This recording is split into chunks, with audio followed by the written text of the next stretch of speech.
We've just got the confirmation that Prime Minister Modi is touched down in Kyiv. Take us through really what's on his agenda. We understand there will be a bilateral with President Zelensky. He is going to be meeting also with the Indian diaspora. So the Prime Minister actually took an 8-hour-long train journey from Poland to Kiev. And the train has arrived at the railway station, and just moments earlier the Prime Minister crossed this place and he's reached his venue, the hotel where he's interacting with the Indian diaspora. And there were loud chants of Bharat Mata Ki Jai as Prime Minister Narendra Modi entered and started interacting with the Indian diaspora.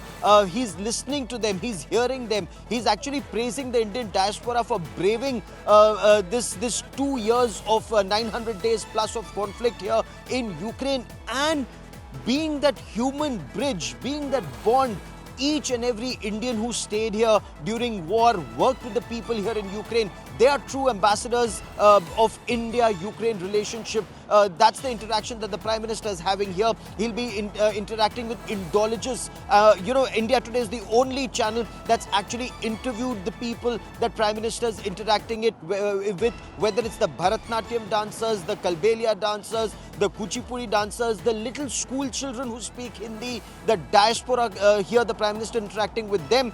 He's accompanied by the External Affairs Minister and the National Security Advisor, Foreign Secretary. So it's a big Indian delegation that will shortly now be moving and it'll begin the day by garlanding the statue of Mahatma Gandhi, father of the nation. That message of peace and non-violence during India's freedom struggle, equally important today. And then the bread and butter part, the nuts and bolts part of this visit begins, the interaction with President Zelensky and his team. Now that is very critical, that conversation that will last several hours. The Prime Minister will also be interacting with members of Parliament and other leaders here in Ukraine. That conversation, Akshita, is all about two aspects. One, not the era of war. We have to find a negotiated peaceful settlement through diplomacy. That diplomacy is not possible as long as there is fighting that is on.